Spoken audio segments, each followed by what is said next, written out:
All right, campers, we're in 2026. It's so exciting to be here to shed that 2025 year. There was a lot of shedding happening from just old routines and relationships and moving forward into new businesses and lots of pivots, which we'll talk about in today's show with Kelly. But before we get there, I want to make sure that you have the permission, if you need it, to take the time to reflect on your past year and set the course for your new year. If you haven't done that, then come join me for my goal setting workshop on January 7th and 8th from 9 to noon each day, Pacific time on Zoom. There will be a replay offered, so if you can't make one of those times, no problem. You can go back and rewatch the workshop, as well as there is a workbook that goes with it, so you could follow along and do all the guided exercise in there. I've been running this workshop for 5 years, and what makes it different isn't the more advice or more information. It's the space to slow down, to reflect on what's worked, to have the space to name what felt heavy, and then really dream big. Big with intention, big without roadblocks, big without, the little gremlins inside your head telling you, no, you can't do that. And then we can take those big dreams and really filter them down into projects and tasks and doable things to get you moving forward. So I don't want you to be doing more and pushing harder. It's about creating direction and moving forward with purpose. And when you're excited, you're going to take that action and you're going to do really amazing things. So if you've wanted to reset, refocus, and simply think about where you want to go next year, come to the space that I will hold for you on January 7th and 8th. All of the information is in the show notes. Now, back to our show. Hey guys, welcome back to the fire. I am super excited for today's guest. She is an amazing creative. When she walks into a room, she is known for leading with kindness and empathy, giving opportunity to people who deserve a chance, being open-minded, making every project better. She's super knowledgeable, not only about photography, but now she's entered the world of podcasting. So I had to bring her on here so we could have a really robust chat about all things creative, including photography, creative direction, podcasting. And we met through Katie McCumber, who is a friend of Creative Camps, as well as this amazing guest. Kelly, I'm so excited to have you here today. Oh, thanks, Shelly. I'm so excited to be here. It's so nice that we finally get to chat. I know, I get to see your face, which is so rare because usually we're just chatting on LinkedIn. I know. Well, this has been years in the making, going back and forth through comments and chatting in the DMs and stuff. And now here we are. So this is amazing. Thanks for inviting me on. Well, hopefully it's just the first of many. Yes. Yeah.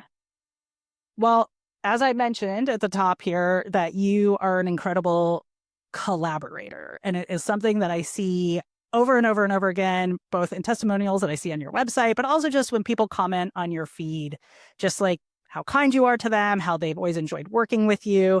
And I know you have this long history of working in the creative industry. So for those that don't know about your background, can you give us a little peek inside the history box? Yeah. Thanks for all those kind words. Sometimes you get into your own head and you forget that there are people out there saying nice things about you. So I appreciate that.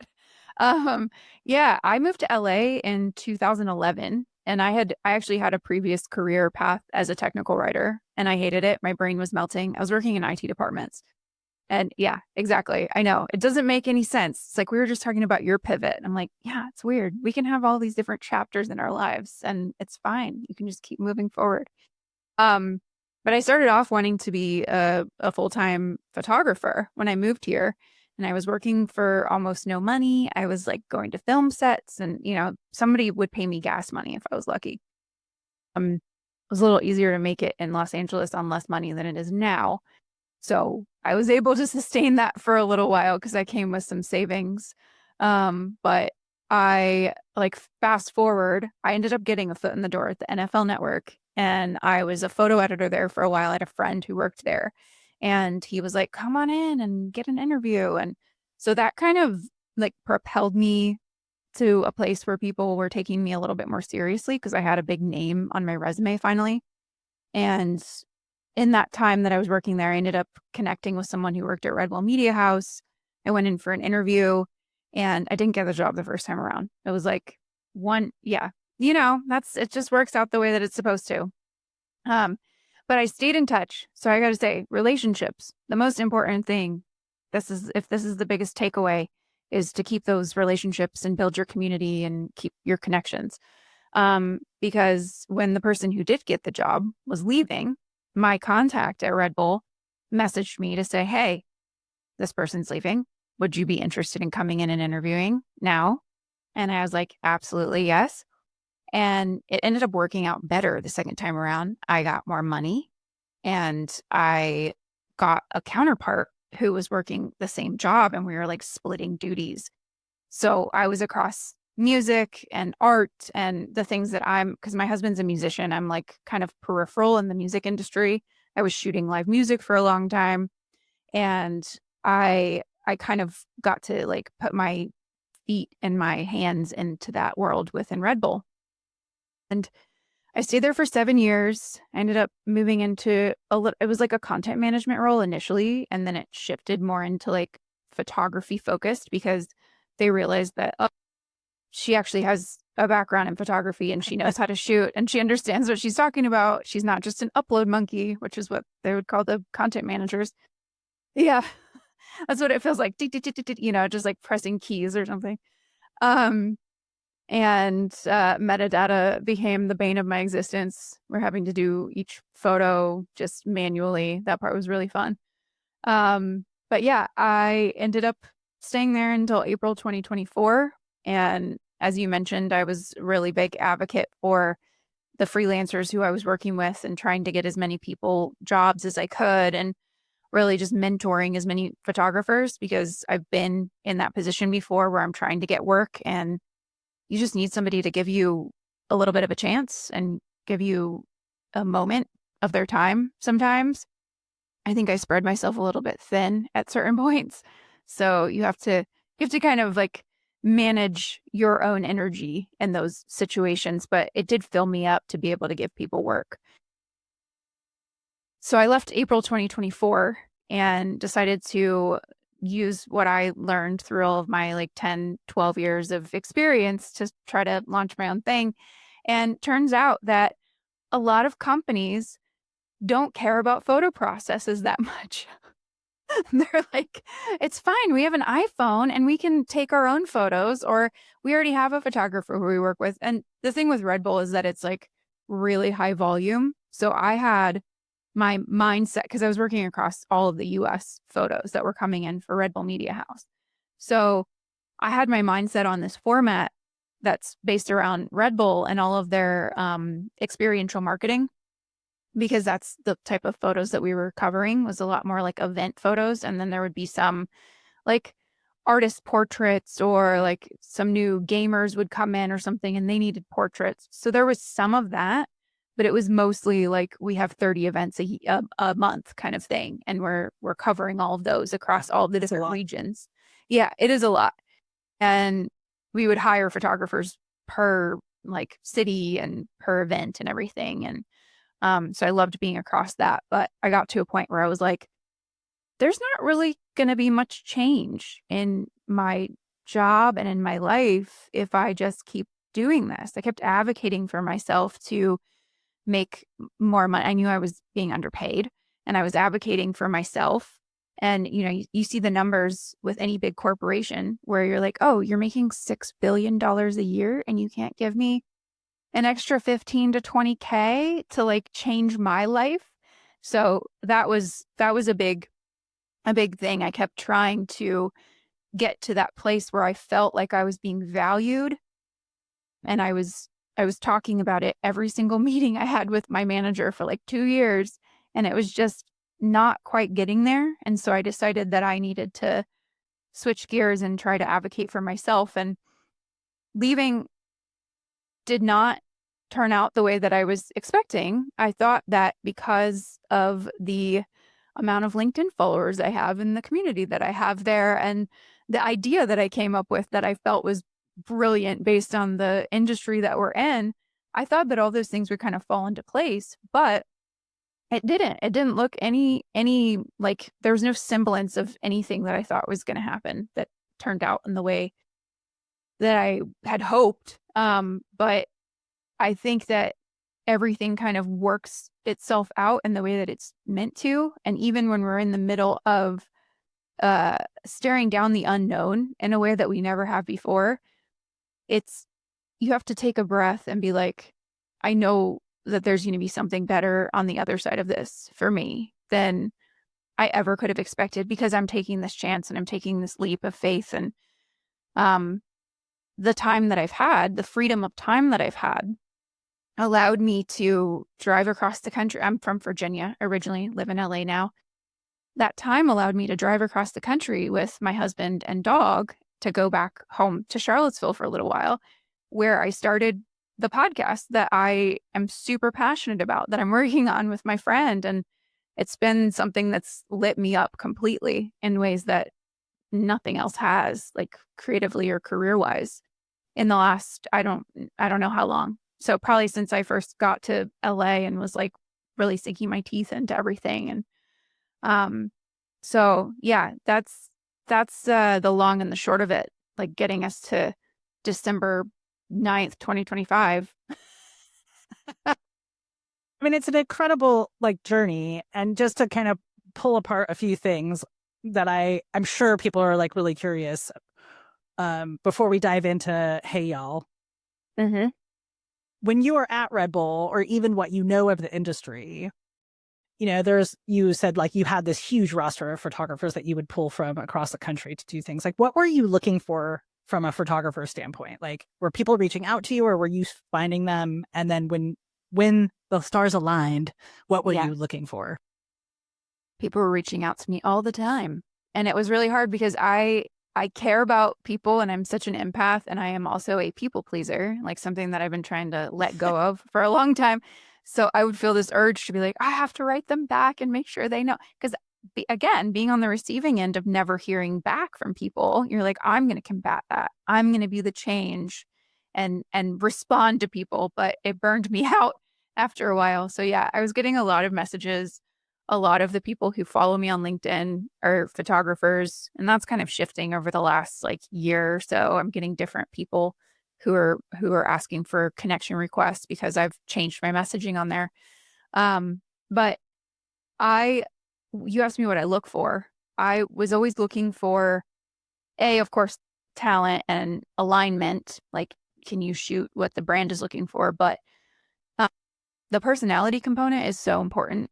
It's really about showing up and being a good hang and following through and being able to do all of the technical components. Obviously, that can be taught and learned, but a willingness to show up in a way that's professional and where you work well with other people. We want nice people. We want to work with nice people. No divas. Yeah, no divas or people that ask for the moon before they've even Yes. shown you they can even do anything. Yes. Yeah. We didn't have those people would last one job if they got through the door at all. Like pretty much everyone. And I've maintained a lot of really close relationships with the photographers through Red Bull. Like one of my really good friends, I kind of inherited her because she was already shooting for the brand. And she ended up living in our back. We have a small little like property, but like an ADU. Yeah. So my husband and I are in the front house and this bungalow, and then there's a ADU in the back, and she ended up living back there for like a year. So it was amazing. It was really nice. We've managed to like have multiple friends live back there since we've moved in. So, but yeah, it's the relationships again. Like I'm going to keep going back to that. Yeah, I mean, we'll hear it over and over and over again, right? But it's about connections and relationships. And if you have those connections and relationships, then people vet you when you're not in the room. Yep. Oh, I've sent photographers' names to people, like their names and their websites to people a lot because I trust them. And that's the way that you keep getting work is, yeah, you build trust with people, and then they care to send your name around to others. So speaking of sending your name around to others, when you now left Red Bull to start your, hang your own shingle, open your own shop, if you Yeah. will, and you said, you did allude to this, that it didn't quite go as you had planned. Hmm. Um, but what was like the plan? And what did that transition that you were hoping for kind of look like? I had a vision that because I had this huge community, that I had a runway and that there would be people who were kind of doing the same thing for me, where I was passing people's names along. Maybe someone's going to pass my name along. But I realized that I wasn't really set up for that to work out in the way that I was expecting. Because what I would have needed to do ahead of time is to make relationships with brand folks, not so much with the freelancers and the photographers, because they're out there trying to get their own work. They're like, we have a good relationship, but they're not looking out for me in that way. They're trying to book their own gigs. So I didn't really do the legwork that I think I needed to do ahead of time. And I also think that it's really important to make sure that you have your processes within creative and photography, with anything with visuals, set up in a way that's succinct and efficient.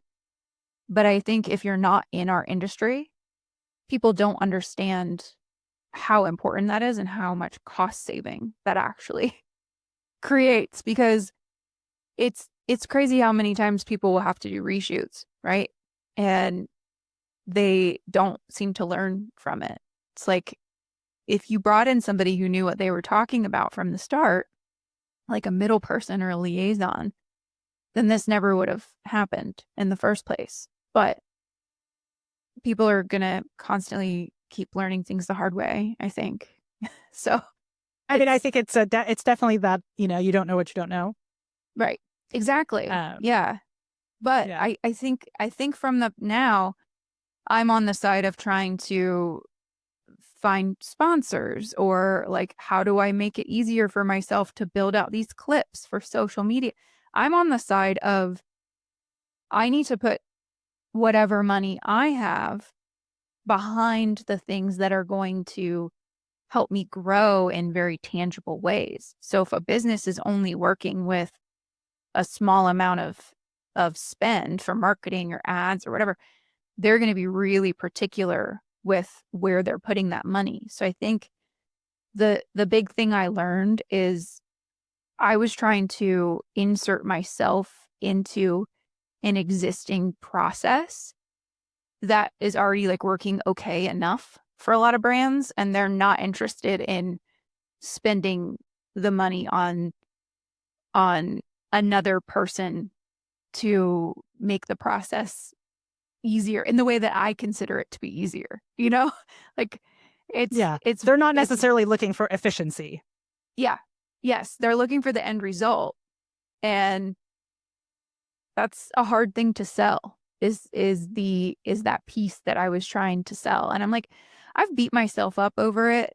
Like, I kind of stopped doing that, but there have been times where I'm like, is it the offers? Like, is it me? Is it the way that I'm pitching this? Or is it literally just that this is not the thing that people are looking for? Like, I think I just created almost like it was like a gamble. Like, I mean, when you go off to do your own thing, it's a gamble no matter what. But um, a lot of photographers are kind of handling so many other tasks now. So they're the creative director, they're the producer, they're expected to do all of the things. And sometimes, if you're lucky enough and there's enough budget, then there's going to be people who can come in. They can hire a digitech, or they can hire a lighting person. Um, but because of the lack of awareness on the brand side around all the intricacies of what it takes to do a photo shoot, they end up just saying, "Hey, photographer, you're going to wear many hats." So that, And I do think that goes both ways, though, right? Part of it is brand unawareness. to some regard, depending on the size of the brand. But I also see it from a photographer standpoint, right? There's a lot of Yes. photographers I know that are like, I'm going to self-produce this Yeah. because I'll do whatever I need to either do. well, either one, I'm going to do whatever I need to do to get the job, or two, it's part of like, I could keep that piece of the pie for myself because I know Yeah. how to produce this. Yeah.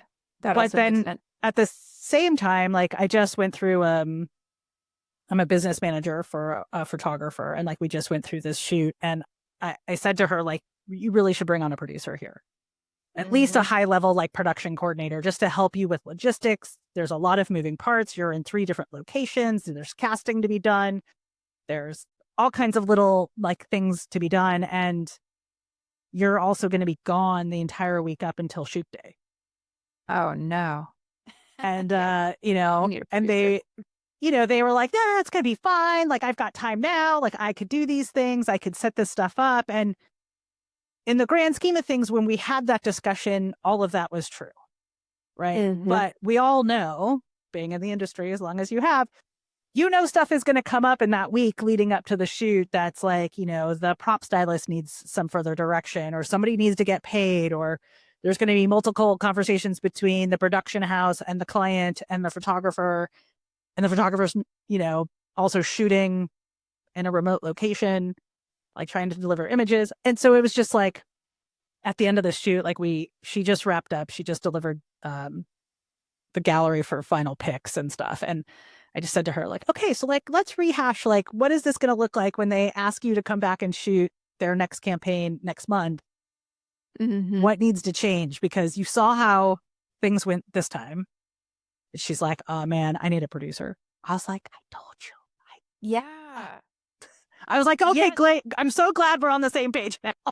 Yeah. Well, that's the thing. People do have to learn the hard way sometimes. And then at least she understood how important it was to have a producer there for the next shoot. But it's crazy how it feels like a lot of brands will double down on the cost saving component. And they're like, no, we're not doing like we have to do this with a small team. So Have you seen it's that the brand will just say, like, oh, we can produce it? y- yeah. Yeah. They definitely don't understand. It's like me saying, "Yeah, I could build my own app. It's like I know how to do HTML or what, like to date myself. I'm like going back to my college newspaper, like HTML tags, P tags. Anyway, yeah, I I do see that. I do see that it's like the bottom line. No matter what, the bottom line is the most important component. And I get it, but the math isn't mathing a lot of times with some of these bigger brands where you're like, you're making so much money every single like we see what's going on here behind the scenes. It's not about that particular cost saving. It's about absorbing more of it to the top. So that's Yeah. a whole other conversation. But So how did you switch the conversation then? Like you had all these relationships with direct to creatives, right? Direct, when I say creatives, I mean like photographers and the production people that are kind of on set. But how did you move to have the conversation to get in front of those brands? so I joined something called Entreprenista League, which is an all women's founders um, club, something community.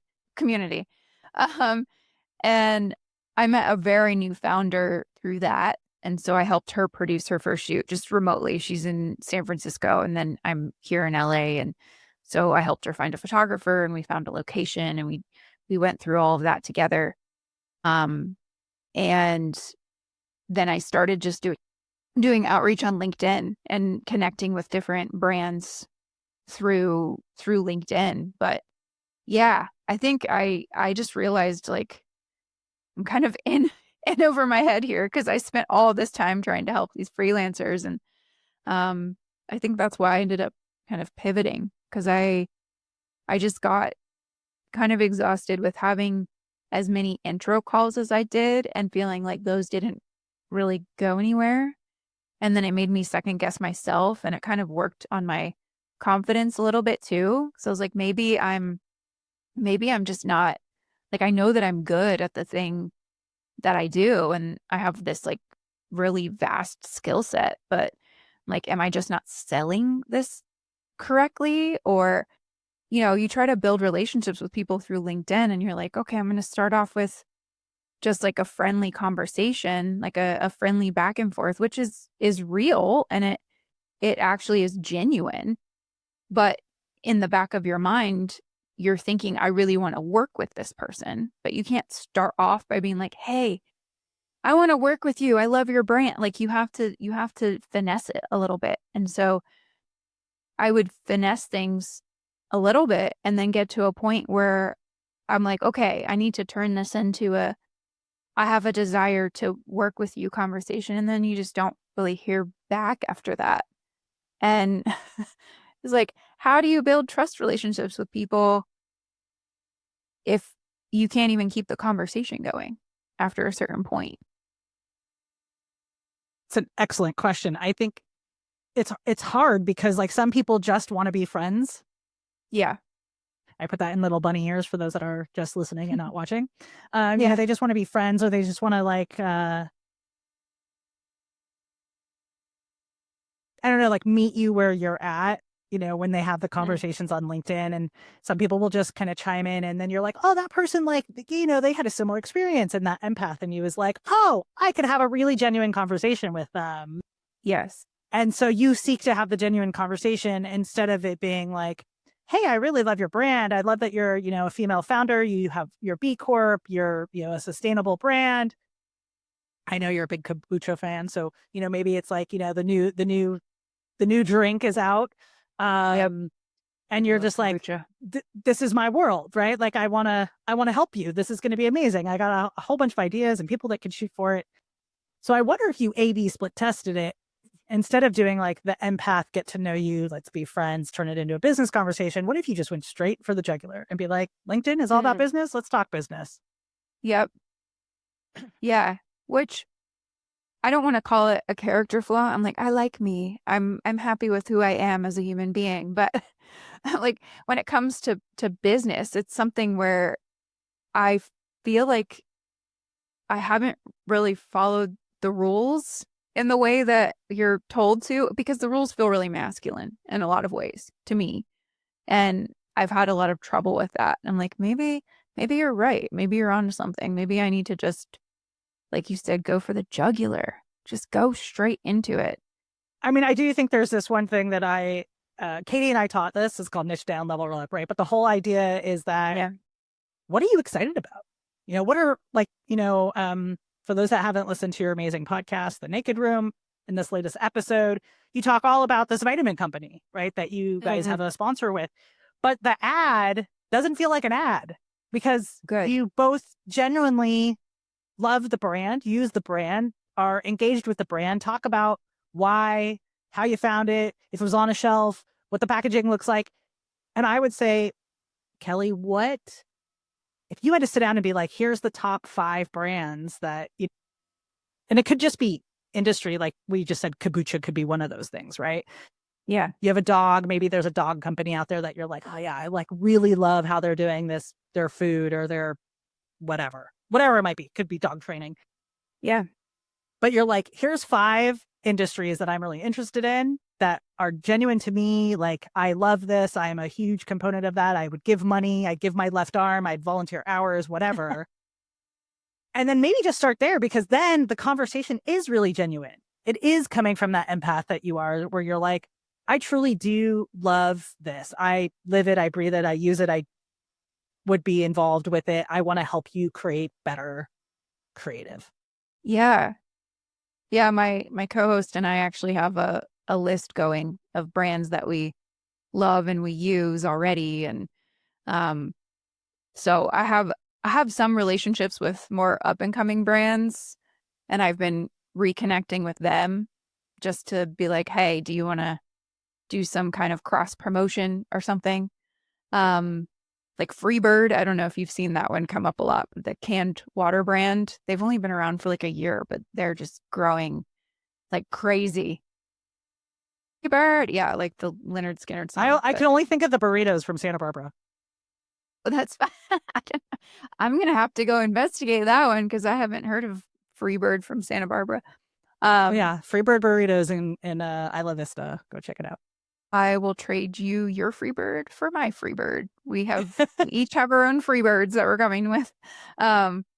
But yeah, I just did like a couple of social videos for them over the summer on my road trip. And so I've been kind of going back and forth and I have a relationship with some of the people who work there. And so it's kind of like the relationships that you already have are like the low hanging fruit. And then you kind of have your different tiers, I guess, of like, oh, this is like winning the Oscar if I get this particular brand. And then this one down here is a little bit more attainable. And so yeah, it definitely has to do with where the passion lies. That's for sure. That makes it a lot easier. And I also noticed that I was kind of operating from a place of, this is going to go into like deeper spirituality, but a place of scarcity and limiting beliefs sometimes too. And those are things that I have really worked through a lot in the last few years, and coming out on the other side of that and just trusting that things are going to work themselves out in the way that they're meant to. Easier said than done. But yeah, I'm glad that you felt like it didn't sound like an ad, because that was what we were going for. We actually had an episode where we just sat and talked about Solar Ray for 10 minutes, and I picked out pieces of it and made separate little like quote unquote ads from it. But the purpose, like Jamie Lynn, my co-host, is very, very big on not making anything feel too salesy. And I'm a proponent of that too, but I definitely like really followed her lead when it came to creating our ad for Solar Ray. It's just us shooting the shit and talking about something that we genuinely feel passionate about and that we care about. So I think that's a good way to and go that about definitely it. came across. I mean, I will say that if they're going to sponsor more shows, I don't know if I would leave it as long as that first one. Yeah. Yeah, that one's really long. Feedback. Yeah. I did a couple of like minute and a half long ones, but that's even really long too. So I need to get it down to like did you take your vitamins today? I did. I took my Solar Ray. Yes, exactly. Yeah. No, the first one was very, very long. So, but yeah, noted. Thank you. No worries. I mean, doing ads is a kind of a tough thing. I used to have to write ads for the other show I did, and trying to interweave kind of that personal connection line into the ad and make it feel not forced. Yeah, is really a tough thing, because you're like, oh, let me listen back to that. Does that really land? Does that is that really true? Yeah. So, most people are just gonna be like, skip. Yeah, exactly. It's like a delicate dance or something where you're like, I gotta find how to like what the middle ground is here. So I'm gonna bring it back to LA, right?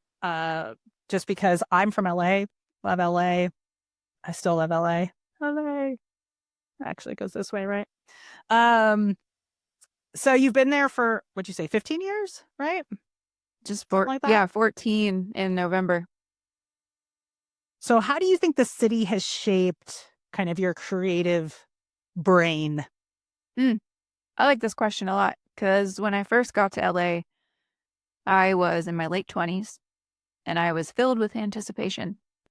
And there was a lot of magic happening in the city. There's still magic happening, but it's a completely different feel. It's interesting to go from 2011, when the studios, like the movie studios, were still king and they were making these feature films that weren't all sequels, and they weren't all like, that was when some of my favorite comedy movies were still coming out. Like I Love You Man came out in 2008. And that's a great LA movie too, by the way, if no one's seen it. Paul Rudd, can't lose with Paul Rudd. 100%. So good. And Jason Segel too, but Paul Rudd's the winner. I mean, they come back for forgetting Sarah Marshall. So I know. Also so good. I love it, which might have been 2011. Also partially takes place in LA. But so I've lived in lots of different places around the city. So my first apartment was on Beechwood Drive, like below the Hollywood sign.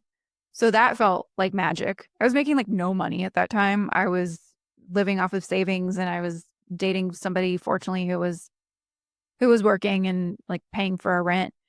But I would just like walk up in the hills all the time. And I remember there were a couple of times where I was just walking and I would like run into some random celebrity. Like one time I'd worked on a short film with this guy, Chris. It was his film.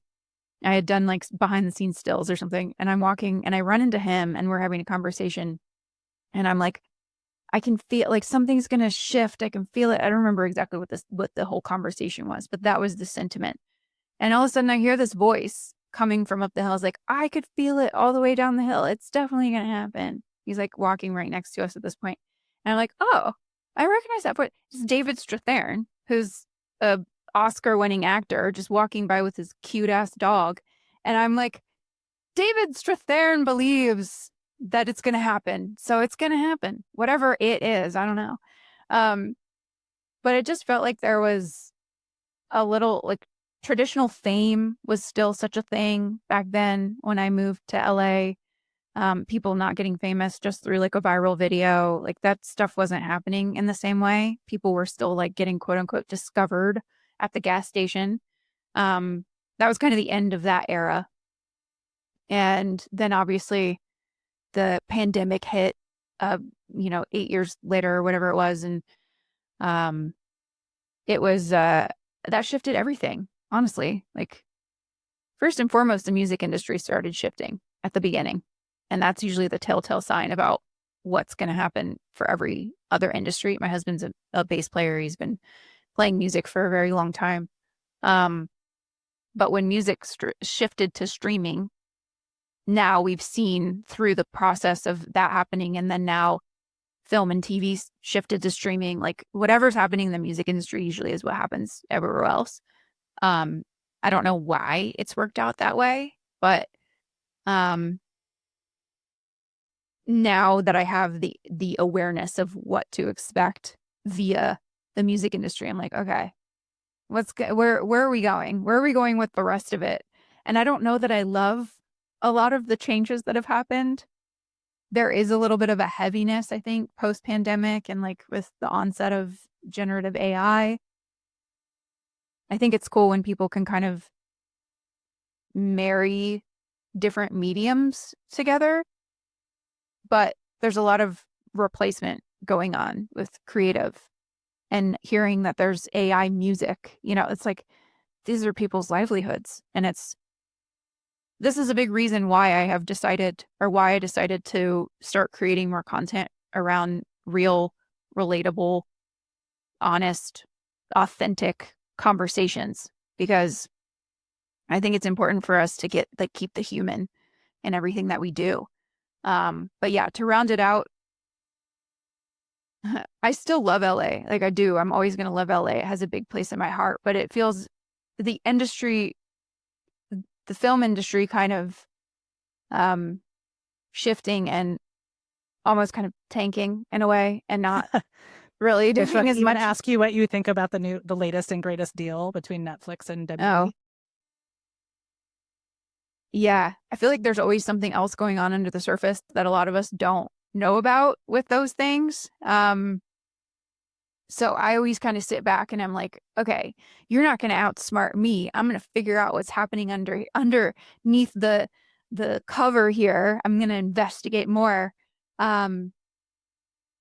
This is like a deeper conversation, but obviously there's a lot of influence from the government on entertainment right now. And it seems all interwoven, and it's a little, I feel two different things about it. It's a little bit like, this is inevitable. Streaming is king now. We have to just kind of adapt. But then on the flip side, it concerns me for what it's going to do to content. it might make things more homogenous. Like when everything becomes this monopoly, we end up it's not as democratized. And there's good and bad to that, obviously, because we've seen some of the things that have come out of the democratization of media, and a lot of it is poisoning people's minds. But it's like we don't necessarily need to put that information out into the world, because now we have a lot of conspiracy theorists, and so anyway, that's a whole other, we're on the B train, like that's going down a different route. But I mean, like, it's just interesting. My husband works in film, and the first film what do you the first film he worked on when we moved over to London was partnered with Netflix. And now the next two films that he's working on is partnered with Warner Brothers. So interesting. Okay. So there's a lot of inside information, right? Like inside, information's not really the right word, but like inside culture check, if you will. Like, what is this going to look like for the film? Is this going to affect things? And my husband follows this information really closely. But it's just fascinating to like get his take or his company's take or other people that are kind of close to or have been privy to like working at Netflix, because he knows a lot of people that were there or have left or have gone back. And he's bounced around between a lot of different companies. So it's just kind of fascinating. And I do think, to your point of like, the government has said things prior to this deal being announced because he favors one particular other person that he wanted the deal to go to, and had already made threats, I'll say threats, to basically saying like, this won't happen. So we'll see. It may not even happen. But the other interesting piece that I think gets lost is a lot of people are very worried about theater, right? Like, the art of the magic of going to the movies is going to go away because Netflix is buying this classic thing. But if you actually read what Netflix put out there, is that they do want to do theatrical releases. And this is why they were interested in getting WB. And WB does need someone to save it because it is taking. And there's a number of reasons for that. Mainly poor management and people who don't know the first thing about running a movie studio, which gets us back to brands not being able to run their own production because they don't know what they're doing, and they would rather just like hoard all their pennies. By the way, pennies aren't even being made anymore. Can we say that? So they're holding all their nickels. Yeah. That's so funny. No more 99 cents. 99 cents. No more pennies. Like, it's so weird. Anyway, it is weird. Random little factoid for people. Last minting was last month in November in Philadelphia. Last minting of pennies. Crazy. Well, they're still going to be around until you and I are not here anymore. So like past that, I'm sure. Yeah. Until people start going away them. Yeah, exactly. They're valuable now. Yeah. But yeah, so it's just like, it's interesting. I mean, I also find your thought on what happens in the music industry is kind of a leading predictor of what's going to happen in other creative avenues. And having kind of that inside track because of your husband is probably awesome and scary at the same time. Yeah. I mean, he's been able to sustain a career and touring. And he's been doing some studio gigs and stuff as well. But he's a bass player. And a lot of times if a band is trying to save money, they'll be like, let's put the bass in the tracks. So they won't bring a bass player on tour with them. They'll have everyone else. But yeah, they just track out the bass. And that's unfortunate for the bass, which I would argue is like probably the most important instrument in the whole band, because they're kind of in between the rhythm and the melody. You know, they're the ones that are like the middle. They're kind of hold it all together. Exactly. But they get a bad rap, you know, they get the short end of the stick, those bass players.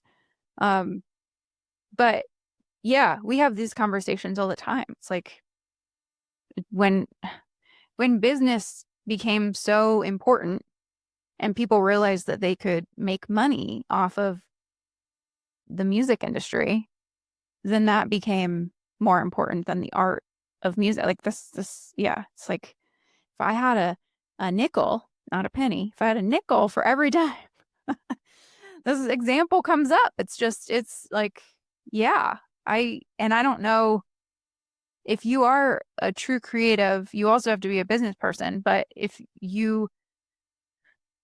just hard if that doesn't resonate with you. Like it just feels like this, it's like pulling on your soul sometimes. And you're like, I have to adapt to this thing that goes against everything in my being.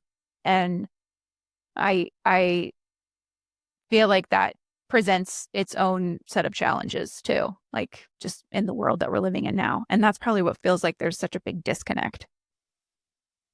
Yeah, I do think that there's it's kind of that, oh, I'm blanking on his name. You know, the guy that's pushing the rock up the hill, the big boulder up the hill. He's constantly pushing it up. Sisyphus. Yeah. Yeah.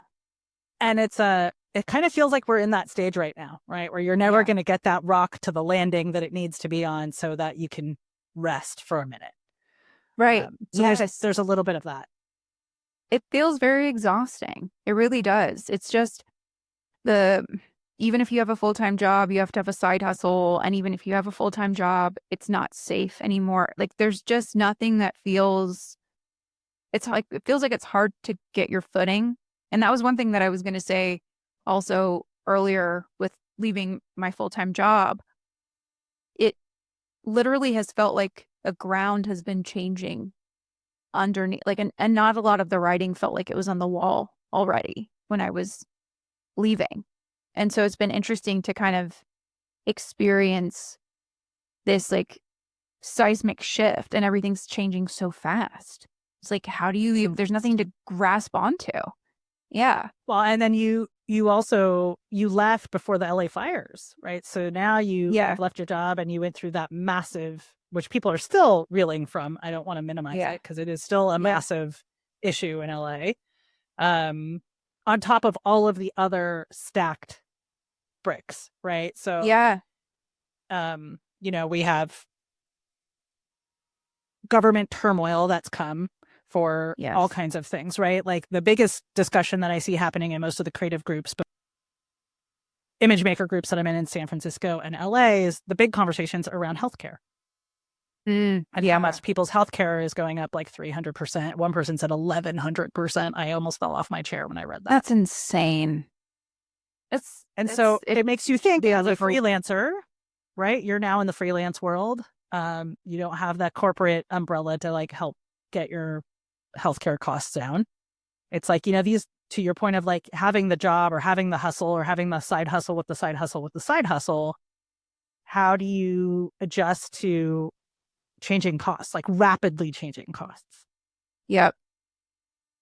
You don't sometimes. It's just like, it's too, I just think it's too much for all of us. I think that this I don't know what it's like for you over in London, what healthcare is like there. I feel like maybe I was going to say, it must be better. Like, it depends what discussion we're having. It depends, you know, I'm a healthy human being. I don't need to like run off. I will tell you, like, healthcare, like if you're healthy, it's great, right? You don't really need anything. But what's the bigger difference that we see is like when you are in an emergency situation, there's not an ambulance that's going to come get you. You're better off getting in an Uber to get to the AME. And they will constantly like, I'm of the age where I need a mammogram. Right? Let's just go into the real world stuff. In the States, they're very proactive. Like if I walked into my doctor and I said, I need to go for a mammogram, they're like, great, Shelly, let's schedule that. Yep. Yeah. Here they're like, we'll call you. And I'm like, okay, well, I have breast cancer runs in my family. Like, does that matter? And they're like, we'll call you. You know, you're still young. And I'm like, still young. They're more type B about it. Yeah, what's interesting is, so there's the producer that works on my husband's film, like her and I have talked about this. And I said, well, you know, you're a few years older than me. Have you had a mammogram since you've been here?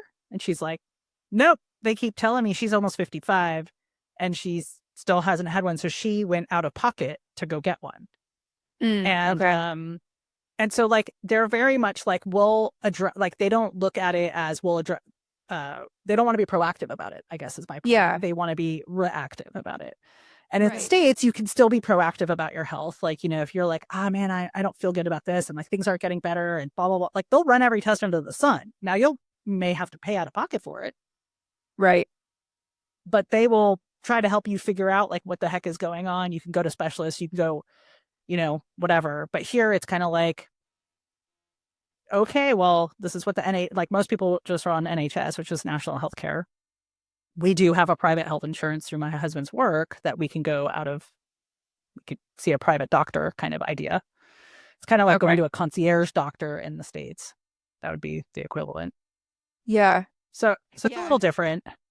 It sounds like it's similar to Canada a little bit, where people are like, yeah, it's free and that part's great. But then when you actually need healthcare, like you said, you're a healthy person.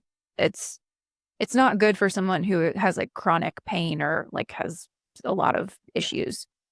I mean, I will say like we do know some people who have, we know someone whose son who has epilepsy, and I have a friend that I met here who had cancer, and like she's like, the treatment was great. Like I got phenomenal care. And so I think it's just like elective surgeries or things that don't seem super high risk at the time, like maybe you need a new kidney, but they're like, yeah, you're pretty good. You're operating at 65%. You're fine.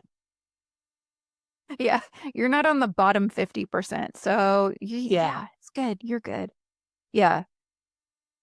Yeah. There's just a lot of, like, speaking of healthcare and being a freelancer and all of that, there's a lot of elements that are beyond just the day-to-day of trying to find work and making connections. And there's just a lot of stressors right now.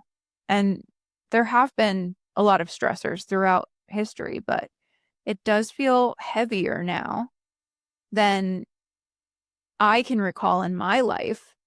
And I am generally like pretty positive, and I try to look at silver linings and everything. But it definitely has been more of a challenge at times in this year specifically. Well, as you had said before we started recording, like this is the year of the snake. Yeah. And we're moving into the year of the fire horse.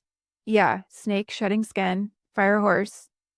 It seems self-explanatory. Momentum and igniting and, that kind of thing. So a lot of energy, right? Yes. Yeah. I guess my question to you is like, what is your predictions for 2026 knowing? Well, specifically about podcasting, I had mentioned this to you. There's now Let's talk about our favorite platform at the moment. Yeah, our favorite platform. Let's go to the jugular, right? Like I'm gonna keep using that one. Yeah, there's a Golden Globes category now for best podcast. And what I love about the nominees is there are no political, or it's all like comedy and just like sheer entertainment. One of them is an NPR show, which I also love that there's an NPR show on there, but it's like Amy Poehler and Smartless and what was the other Call Her Daddy, and then there's one other one, but there's no like polarizing shows on there. And so the fact that there's a podcast category at all is really exciting. It does say, I mean, I've heard that like a lot of different companies, like Netflix, for instance, is putting a lot behind podcasting now. Like that's where people are putting a lot of attention and dollars. And so that feels really exciting. That feels like an indication of kind of what's to come. And the fact that they have nominated shows that are just about real life conversations and also lightness and comedy, it says like we're all tired of this heaviness, and we want to highlight the things that are giving us a break from the day-to-day of what it feels like to live in 2025. this exhaustion, this collective exhaustion that we're all feeling. So my predictions based off of that, not just with podcasting, but with branding and I think people People are exhausted. They're turning their attention away from things that don't feel real and authentic. And there's a lot more people gravitating towards, and this has been happening for a little while, but gravitating towards analog. So more record sales, like actual albums that's been upticking. People are using film more, like Kodak basically rose like the phoenix from the ashes because younger people are buying more. Like I'm buying a lot of film too. Like I take a lot of point and shoot film photos. Like that's 85% of the photos that I take at this point because it's helped me not be a perfectionist. It's helped me slow down and it's helped Get off me, your phone. it's helped me get off my phone. Yeah. And it's helped me be more patient because I have to wait for the film to come back.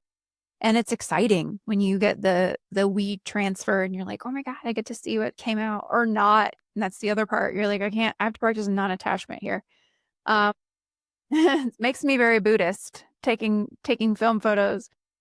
But yeah, exactly. Deep breaths.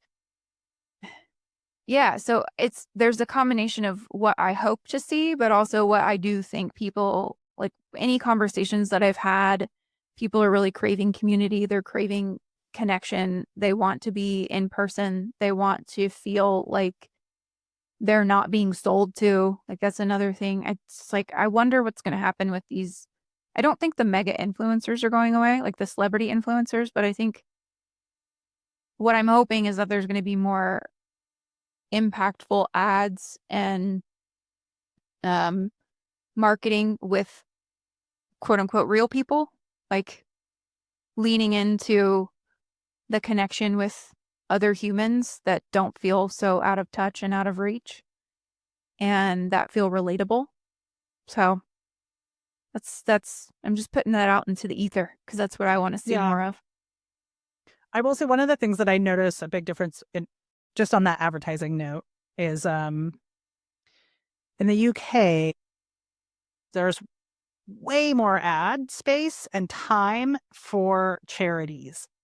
That's good. So like, we might get the food ad, right? Fill in the blank, might be fast food, might be like a home chef cook thing, might be an appliance.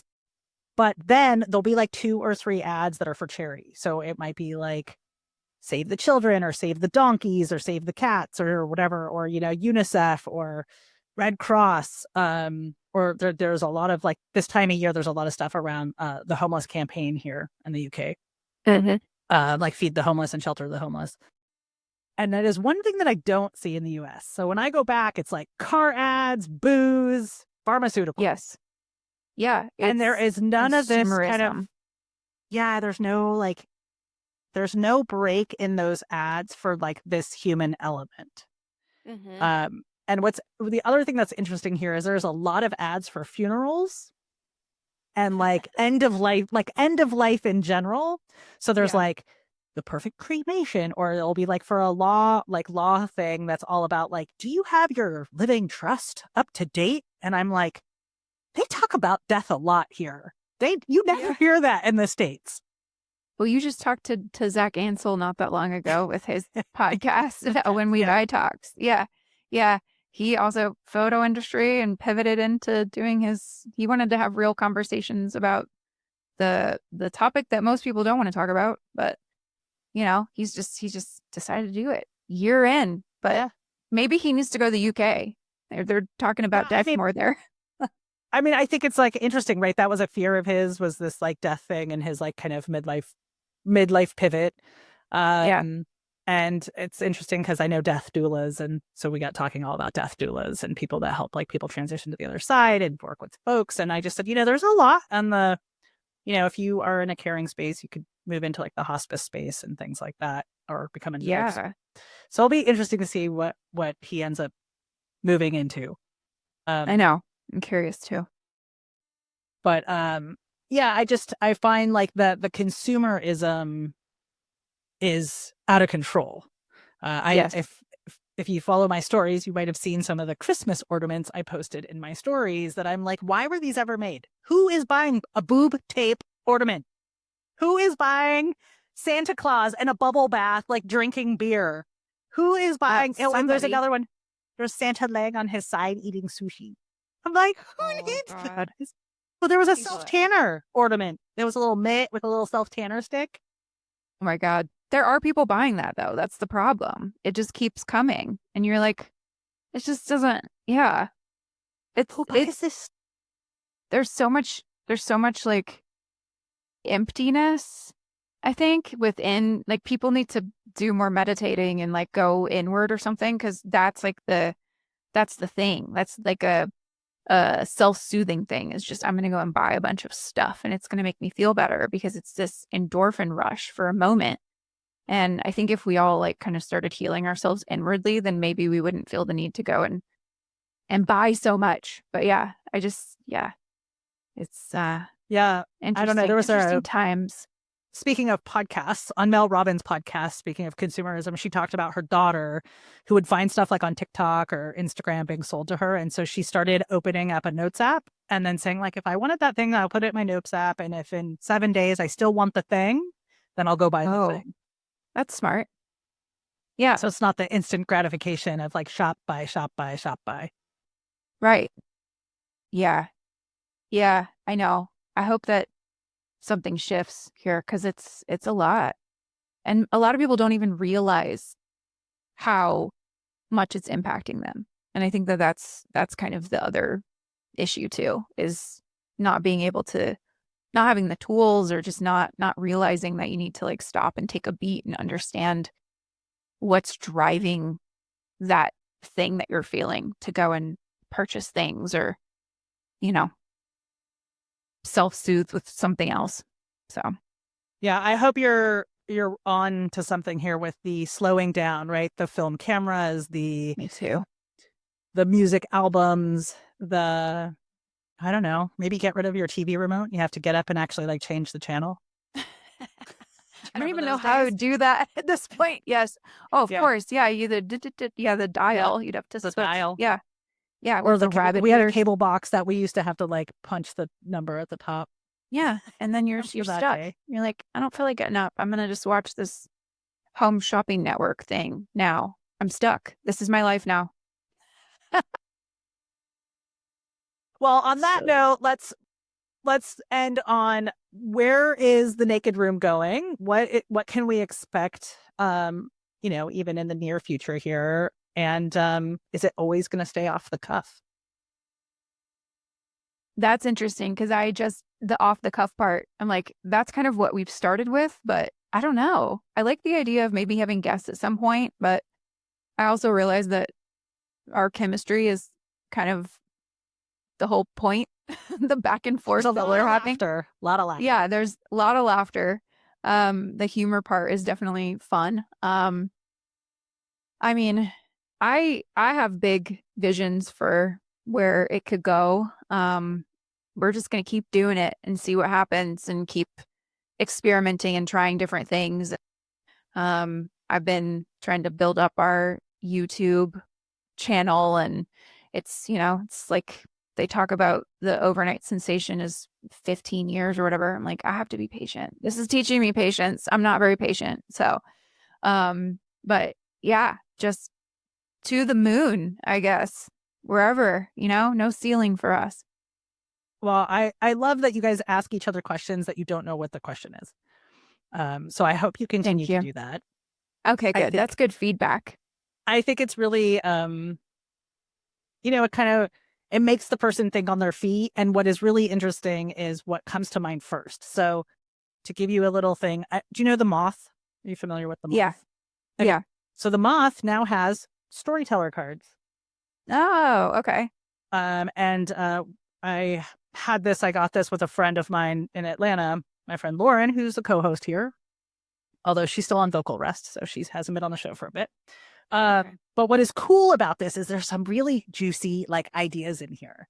So if you guys ever run out of questions, I recommend you could go get this box. You could like, for instance, what is one of the funny ones that I just saw that I was like, oh, this one, like it's all about growing pains. And it says, prepare a story about the ouches of development, awkward years of trial and error, missing cues, fumbles, growing up too fast or slow, innocence lost or gain. And then on the back side, it gives you little tips. It says, tell us about a time you failed to act your age. Oh, okay. A time you finally felt like an adult. or a time you That's got older but not wiser. that's a moving needle. The time I felt like an adult. Um, or a moving target, a moving needle, whatever. We're moving the needle, it's a moving target. Same thing. Yeah, thank you. Thank you. Yes. We're practicing not being perfectionists here, so um which is easier said than done. But yeah, okay, that's good. And I thought like I have this huge like I just Oh, put I know I put a bunch that's more a in mom. lot. I know. And she has probably an equal amount too back in Virginia. But Yeah, yeah, I love it. Because thank you. what I found interesting was my friend pulled a card and then she like read a thing and then she gave me a couple of like she read like one or two of the things on the backside. And it was fascinating because I was like, man, I haven't thought about that story in like 20 years. I know. And it's been interesting to get feedback from people who are saying that it makes them, like when they hear the questions, they start to contemplate the same thing, which is really what we want to do, is to help other people be thoughtful. And also one of the things that's really important to us is to set the example of being a woman who grabs the mic. You're like, I'm going to use my voice. I'm going to put this out there into the world. You're doing that too. Like we're setting the examples of what we want to see, because by God, we do not need to see as many male hosts out there. Like you'll have had your moment. So we're taking it now. We're taking the moment. Yeah, I love it. I'm here to support you however I can and know that I'm always cheering for you in the back. Whoop, go, Thank Kelly. you. Thanks. I'm here to support you too, Shelly. And so one of the things that you put on LinkedIn, and I want our listeners to chime in on this, is that you are looking to put together a female Yeah. hosted podcast community. Yeah. Or just women in media in general, like across the board, podcasting specifically, because that's what I've been Right. That could be focusing like on. that could be one room in the house. Yeah. Yeah. Yeah. Yeah. Yeah. I don't know what any of that looks like yet, but I didn't see very many resources when I did my initial search to see if there's communities or some place where women are supporting each other. It's like, okay, I'll follow your podcast and you follow my podcast, and we'll give each other reviews. And obviously it has to be like, genuine. You're not going to just go and like give everybody 5-star reviews if you don't feel that way. But um, I just feel like, I mean, the LinkedIn experiment recently where women were changing their gender to male and they're seeing this uptick Oh in, yeah. yeah, yeah. Um, I feel like that's the case across the board with women being able to get their voices heard. I mean, there's obviously the exception to the rule, but um, I think the way that we work through that and get to the other side is just to keep supporting each other, because we are wired as women to attack each other and feel like we're each other's competition. And that's by design, by a patriarchal society. And so if we can figure out how to like reprogram that messaging and work together, then we're going to be able to build something amazing. Like a pride of lions, right? The females go out to Yeah, hunt together. that's right. That's right. Yeah. Well, on that note, Kelly, where can people find all of the amazing stuff you have? Of course, it will be in the show notes, but I really love it when the guests get to share. Yeah. I mean, the Naked Room is everywhere that you can listen to podcasts. So, I mean, go find us on YouTube or Spotify. We're going to drop our first, it's not this coming week, but the week of, I think it's the 17th, we're dropping our first video episode. So hoping that things start to, people find us on Spotify, hopefully. Because that's where they're really pushing video episodes now, or video first podcast, which I'm with you. I'm a traditionalist. I'm like, it's an audio first thing. Like I want to hear the audio. I don't really care about sitting and listening, but apparently that's the way that you grow. Yeah, and then LinkedIn, I'm pretty active on there. Yeah, TikTok, I just go and put random stuff on there. But yeah. Oh, just What's your TikTok? the Naked Room Pod is, I think that's pretty much the case across the board for like any like YouTube and TikTok and Instagram. I'm not really running the show TikTok or Instagram, but it's me, Kelly G, on TikTok, and I'm just it's just me, and I'm like, marketing the show on there too, but I'm just trying to build myself up as an entity instead of talking about the show all the time. But yeah, but LinkedIn is where I have the most followers, which is interesting. And where you hang out there quite a bit. I do hang out there. Yeah. Yeah. I have one question about LinkedIn that I realized before we close out, I really should ask you. Okay. You had mentioned changing your LinkedIn messaging earlier in our conversation. Yeah. What does that mean? Well, now I'm marketing my show and talking about what I've learned with podcasting, and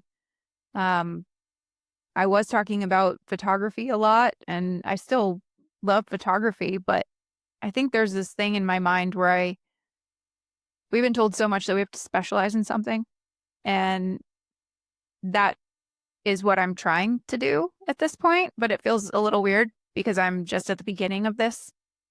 But this is me just being like, I'm not going to have imposter syndrome. I'm just going to go and be honest and open and real about the fact that I'm building this new thing, and I'm going to be vocal about it and transparent.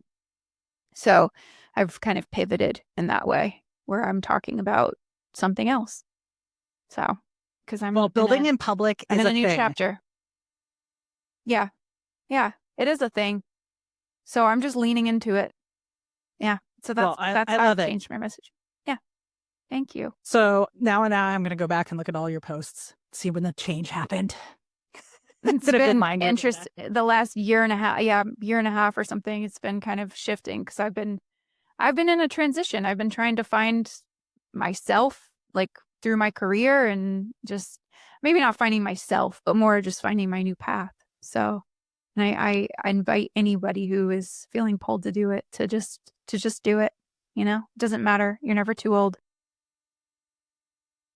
So with that, let's wrap up with this last question about finding yourself and having some time and space to try to figure out the pivot and where to put your next foot.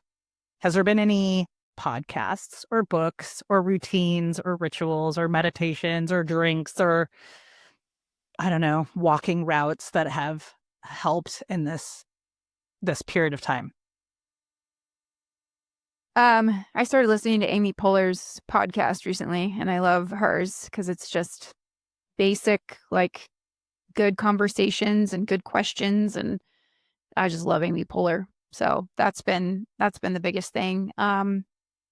Yeah, I'm trying to think of any books that I've read, but or listen to if they're on audio. Yeah, I haven't really.